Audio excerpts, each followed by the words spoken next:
इसी के लिए बताया।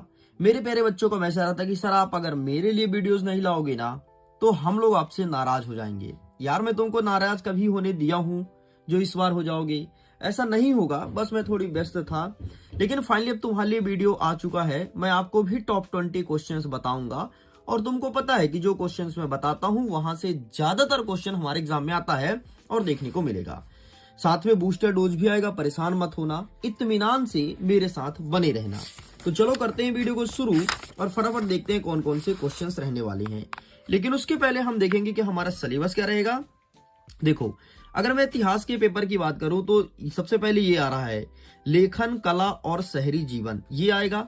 इसके बाद आएगा 3 महाद्वीप में फैला साम्राज्य, यायावर साम्राज्य जिसे मंगोल साम्राज्य के नाम से जानते हैं, और बदलती परंपरा में से 3 वर्ग और बदलती हुई संस्कृत परंपराएं। ये चैप्टर्स देखने को मिलेगा।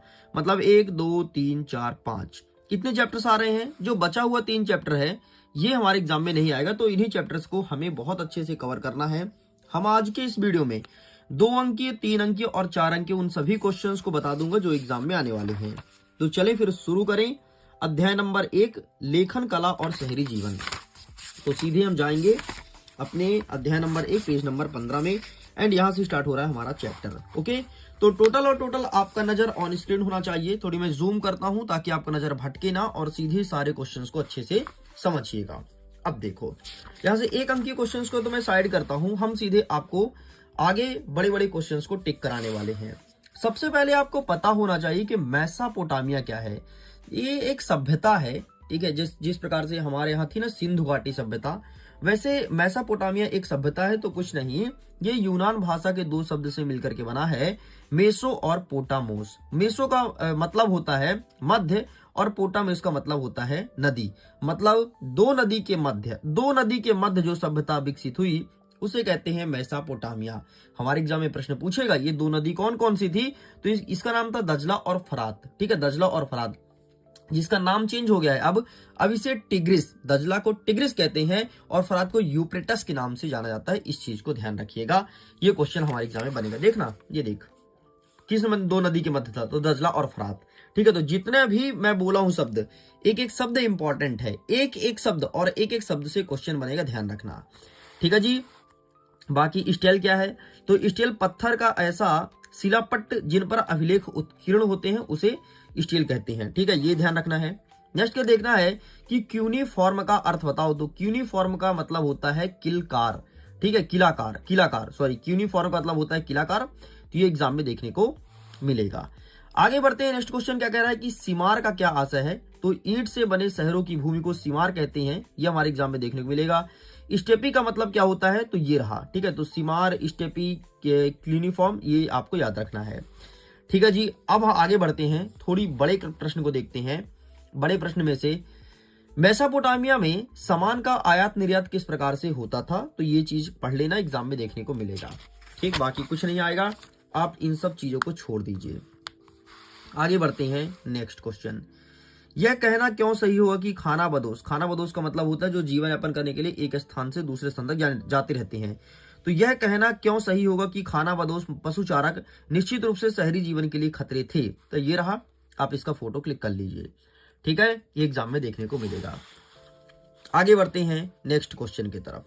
नेक्स्ट कहता है कि मेसोपोटामिया की प्रमुख भाषाएं कौन कौन सी थी, हमारे एग्जाम में देखने को मिलेगा, ठीक है। तो ये तैयार करना है और इसकी 2 विशेषताएं, तो ये आपको तैयार करना है, ठीक है। चलिए आगे बढ़ते हैं। नेक्स्ट, बाकी यहां से कोई नहीं आएगा। नेक्स्ट क्वेश्चन कहता है कि बेबीलोन की प्रमुख विशेषताएं बताइए, तो ये रहा आपके सामने बेबीलोन, ठीक है। इसकी विशेषताएं कितनी थी, कहां तक फैला था। बेबीलोन भी एक शहर का नाम है और ये मेसोपोटामिया के आसपास का ही शहर है, तो यहां से क्वेश्चन बनेगा, ठीक है। ये तुम्हें प्रिपेयर करना है। मैं ज्यादा क्वेश्चन को टिक नहीं कराऊंगा, लेकिन इस चैप्टर से छोटे प्रश्न देखने को मिलेगा, इसलिए थोड़ी ज्यादा क्वेश्चन मुझे बताने पड़ेंगे इस चैप्टर के। नेक्स्ट कहता है कि जिगुरात से क्या मतलब होता है, तो जिगुरात में प्रत्येक नगर में देवता के लिए किसी पहाड़ी पर मंदिर का निर्माण किया जाता है जिसे जिगुरात कहते हैं, ये एग्जाम में देखने को मिलेगा। चलिए खत्म, बाकी यहां से कुछ नहीं आ रहा है, आप इसे हटा दीजिए। चलो आगे बढ़ते हैं, बाकी यहां से कोई क्वेश्चन नहीं बनेगा, ठीक। नेक्स्ट हमारे एग्जाम में आएगा कि मेसोपोटामिया की अर्थव्यवस्था पर प्रकाश डालो, तो ये रहा वस्तुओं का व्यापार, ठीक है। इसके बाद ये रहा तुम्हारे सामने सामाजिक संगठन की आवश्यकता, ठीक है, परिवहन की व्यवस्था, आर्थिक गतिविधि का विकास और परंपरा निर्भरता, ये एग्जाम में देखने को मिलेगा। नेक्स्ट हमारे एग्जाम में आएगा कि लेखन क्या है, मेसोपोटामिया सभ्यता की लेखन कला का विकास को समझाइए। तो ये रहा तुम्हारे सामने मेसोपोटामिया सभ्यता की लेखन कला का विकास, ठीक है। तो मृदभांड पर लेखन, ये लेखन वाला जरूर देख लेना, ठीक है। केवल टॉपिक देखना है, डिटेल मत पढ़ना, डिटेल में नहीं पूछेगा। चलो आगे बढ़ते हैं। नेक्स्ट क्वेश्चन, मेसोपोटामिया की जो सभ्यता है वो विश्व को क्या दी है, ठीक है, ये चीज बताना है। तो लीप लेखन दी है, इसने लिखना सिखाया है, विज्ञान सिखाया है, इस टाइम के लोग का जो मुद्रा था वो भी प्रचलित हो गया था, ठीक है। और ये चांदी का मुद्रा उपयोग करते थे ना, ये यहाँ पर लिखा देखो, ये कांसा धातु का मुद्रा यूज करते थे, ठीक है। चांदी का तो खोज भी नहीं हुआ था, सॉरी। तो इस प्रकार से क्वेश्चन देखने को मिलेगा। और अंतिम प्रश्न देख लेना कि बेबीलोन की कौन कौन सी विशेषताएं हैं। बस इतने में हमें कंप्लीट करना है अपनी हिस्ट्री को।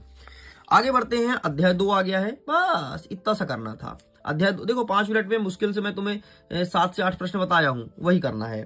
नेक्स्ट आ गया अध्याय 2, तीनों महाद्वीप में फैला हुआ साम्राज्य। आइए देखते हैं और अपने साम्राज्य को हम भी फैलाते हैं।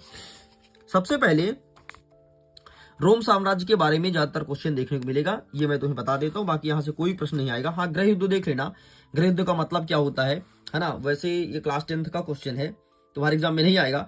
गृह युद्ध क्या होता है, हमारे देश के लोग जो आपस में लड़ पड़ते हैं वही गृह युद्ध कहलाते हैं। तो नहीं आएगा, हटाओ यार, कोई मतलब नहीं है। बाकी मैंने एक बार बता दी, अगर पढ़ लेना, अगर पढ़ना चाहो तो, ठीक है। हाँ, यहां से प्रश्न पूछना स्टार्ट करेगा, बड़े बड़े प्रश्न आएंगे। सिकंदर के सैन्य अभियान से क्या प्रभाव पड़ा। जो सिकंदर था ना, वो सिकंदर आया था जो युद्ध करने के लिए फिर भारत देश से लौट गया था। तो सिकंदर ने जब लड़ाई करना है तो कौन कौन सा प्रभाव पड़ा था। नेक्स्ट, प्रेस पेंट से क्या आशय है। तो ये दोनों क्वेश्चन तुम्हें तैयार करना है। नेक्स्ट क्वेश्चन हमारे एग्जाम में आएगा कि यूनान एवं रोमन साम्राज्य के सांस्कृतिक जीवन पर प्रकाश डालिए। तो ये रहा तुम्हारे सामने यूनान और रोमन साम्राज्य। तो अब इसका भी फोटो क्लिक कर लीजिए। खत्म, आगे बढ़ते हैं, बाकी यहाँ से कोई क्वेश्चन नहीं आएगा, ठीक है। नेक्स्ट कहता है सीनेट की भूमिका कितनी महत्वपूर्ण थी। केवल देख लेना थोड़ा सा, बाकी एग्जाम में नहीं आएगा। स्टेप ही तो अच्छे से करना ही करना है, मैंने अध्याय नंबर 1 में इसे बता दिया है। बाकी खत्म यार, खत्म। इस चैप्टर ज्यादा कोई तगड़ा क्वेश्चन है नहीं, ठीक है, तगड़ा कोई क्वेश्चन नहीं है। हाँ, रोम साम्राज्य की स्त्रियों की दशा कैसी थी ये देख लेना, ठीक है। बड़े वाले 4 नंबर के प्रश्न बनेंगे, ठीक है। रोम साम्राज्य में स्त्री की क्या दशा थी, अच्छे देख लेना, टॉपिक। नेक्स्ट क्या कहता है कि रोम साम्राज्य में विश्व में रोमन साम्राज्य का क्या लाभ मिला, ठीक है। तो लाभ देख लेना, ये क्वेश्चन तुम्हें तैयार करना है। खत्म। नेक्स्ट आपको देखना है रोम साम्राज्य की सामाजिक व्यवस्था। तो क्या क्या देखोगे, एक प्रश्न उसकी सामाजिक व्यवस्था देखोगे, दूसरा प्रश्न देखोगे कि इसके कौन कौन से लाभ हुए, क्या क्या फायदा मिला, ये देखना है तुम्हें, ठीक है। जैसे विशाल साम्राज्य, न्याय का महत्व, ठीक है, कानून के क्षेत्र, ये देखना है। और नेक्स्ट तुम्हें देखना है कि इनके स्त्री की दशा कैसी थी, वैवाहिक संबंध, ठीक है, नाभिकीय परिवार, विवाह का स्वरूप, संपत्ति का अधिकार, ये तुम्हें देखना है। 3 बिंदु से 3 प्रश्न, खत्म। ले भाई, मुख्यतः 3 बताए, बाकी जो छोटे छोटे बताए वो तुम्हें करना है। आगे आ गया हमारा अध्याय नंबर 3, यायावर साम्राज्य मतलब मंगोल साम्राज्य। आइए देखते हैं यहाँ से कौन कौन से क्वेश्चंस बनेंगे। अगर मैं मंगोल साम्राज्य की बात करूं तो यहाँ से 3 नंबर का प्रश्न बनेगा, छोटे वाले क्वेश्चन नहीं है। सबसे पहले चंगेज खां के बारे में देख लेना और मंगोल कौन थे, ठीक है। तो मंगोल और चंगेज खां दोनों के बारे में तुम्हें पता होना चाहिए, क्योंकि चंगेज खां को समुद्र खां की उपाधि भी मिली थी। एंड इसका प्रश्न भी बनाइए देखो, ठीक है। तो ये तीनों प्रश्न एक बार पढ़ लेना, ये तुम बेसिक पढ़ लोगे ना तो इस चैप्टर की तुम्हें पकड़ हो जाएगी, समझ हो जाएगी, इसलिए ये चीज तुम्हें करना है। जैसे मंगोल कौन था, तो मंगोल विविध जन समुदाय का एक निकाय था। यहाँ लोग उत्तर में तातरा, खिताना और मंचू लोग से, पश्चिम में तुर्की कबीलों से भाषागत सामान्यता होने के कारण परस्पर संबंधित थे। कुछ मंगोल पशुपालक और कुछ शिकारी संग्राहक थे। बस ये तुम्हें ध्यान रखना है। खत्म, चलिए आगे बढ़ते हैं। बाकी यहाँ से कुछ क्वेश्चन नहीं आएगा, ये सब चीजों को आप साइड कर दीजिए। अब प्रश्न बनेगा यहाँ से, जैसे चीन की महान दीवार क्यों बनाई गई थी, ये वाला क्वेश्चन आपको तैयार करना है। साथ में आपको तैयार करना है कि किरीलताई क्या है, ठीक है, ये तैयार करिएगा। और यास या यासका से क्या आशय है, तो ये आपको 3 प्रश्न अच्छे से तैयार करना है। इसके बाद देखना है कि यायावर साम्राज्य से आपका क्या तात्पर्य है, ठीक है, ये देख लीजिएगा। एंड नेक्स्ट है कि चंगेज खां मंगोल के हराकार पद्धति को समझाइए। हराकार पद्धति मोस्ट इंपॉर्टेंट है, ठीक है, ये इनकी एक तकनीक थी और इस तकनीक से इन्होंने कई सारे साम्राज्य पर विजय भी प्राप्त किया था, ठीक है। तो ये तकनीक अच्छे से याद कर लेना, एग्जाम में देखने को मिलेगा, ठीक है।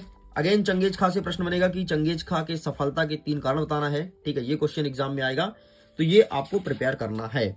आगे बढ़ते हैं, और कुछ बन सकता है क्या, तो हाँ जी, भारत में मंगोल आक्रमण की विवेचना कीजिए। भारत में भी हमारे मंगोल आक्रमण हुआ था, तो क्यों आक्रमण किए थे, क्या किए थे, क्या क्या लूट के ले गए थे, ये तुम्हें तैयार करना है। एक नेक्स्ट क्वेश्चन देखना है कि सामंतवाद की प्रमुख विशेषताएं बताइए, और इस प्रकार से हमारा खत्म होता है नेक्स्ट अध्याय नंबर 3। आगे 3 वर्ग, तो मतलब हमने कहां तक पढ़ लिया, एक बार इसे इधर भी देख लेते हैं। हमने अध्याय नंबर 1, 2, 3 खत्म कर दिया है, मतलब मुश्किल से मैंने तुम्हें 15 प्रश्न बताया हूं। एंड एक वीडियो और बनाऊंगा, 3 वर्ग और बदलती हुई संस्कृति परंपरा को अच्छे से डिस्कस करूंगा। वैसे सच कह रहा हूं, अगर समय होता तो मैं एक वीडियो बनाता एक चैप्टर को लेकर के और उसे समझाता भी, लेकिन खैर इतना समय नहीं है। तो जो क्वेश्चन दिया हूं आप एक बार पढ़ लीजिएगा, मैंने कुछ कुछ समझा भी दिया है मोटा माटी ऊपर ऊपर का। तो एक वीडियो और आएगा जिसमें कवर करेंगे अध्याय नंबर 4 और 5, और फाइनली हमारा हिस्ट्री कंप्लीट है ना। अब हमें इतिहास रचने से कोई नहीं रोक सकता है। ओके स्टूडेंट्स, तो मैं करता हूँ वीडियो को, थैंक्स फॉर वॉचिंग। खुश रहिए, पढ़ते रहिए, मुस्कुराते रहिए। जल्द ही मिलते हैं नेक्स्ट पार्ट के साथ। बाय।